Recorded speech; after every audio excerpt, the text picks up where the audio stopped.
My name is Raymond Loffredo. I've been making pottery for about 25 years, and I started doing it when I was still working full-time. So that allowed me to kind of buy all of this equipment that I have around here. I had a piece on the internet. It was on there for like a year and a half, and I didn't get any action or anything. And then all of a sudden, this company from New York called me up. They're called Food 52, and they said they liked the porcelain pitcher that I made, and they wanted to know if I would send it to them, see if they, liked it. And so I said, sure, why not, So I sent it off to them in New York, and they really liked it, and they asked me if I'd like to go into business with them.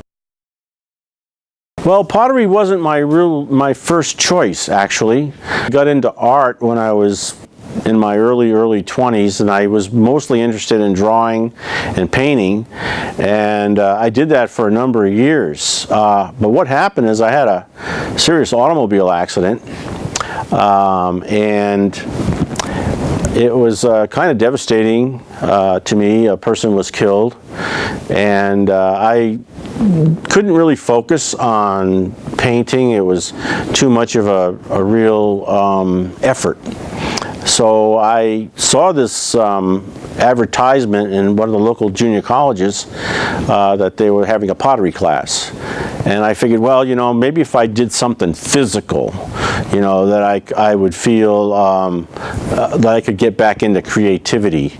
And so I went and took this class from a guy who's actually a well-known potter in the Pacific Northwest. His name is Sam Scott. I got to understand and know pottery through him, and then I just continued on little by little, and it probably took me a good 10 years to actually grow into making things that I want to make and really be able to focus on the kind of art that I like. And like I said, that's sort of a small niche of oriental glazes and porcelain. It's a very tiny niche in the whole world of pottery. This is the pitcher that basically started it off for me. It's made out of porcelain. You can tell by the very white clay at the bottom. That's how you can tell porcelain. All of the clays are brownish or tan or grayish. That's because they have iron in them. Porcelain doesn't have any iron in it.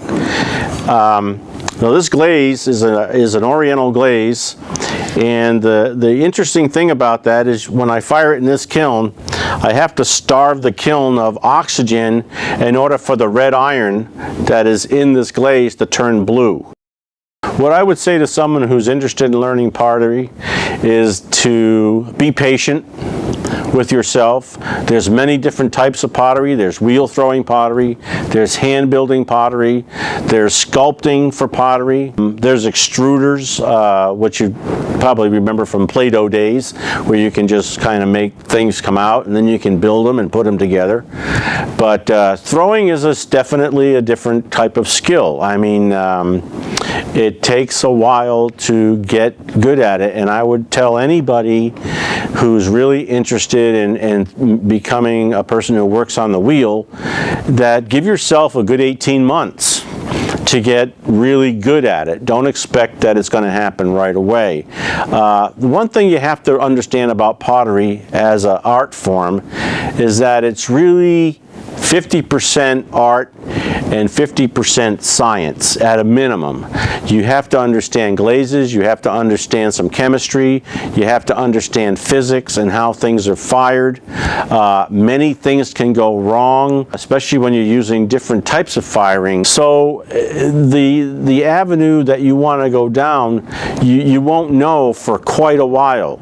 So the best thing to do is to work with someone or school or pottery studios where you can get experience and learn how to make things, and don't try to shoot for the moon right away. You can't make really big things until you know how to control small things, and you can build up, and I would say probably within 6 to 8 months you could probably be starting to make some pretty nice things.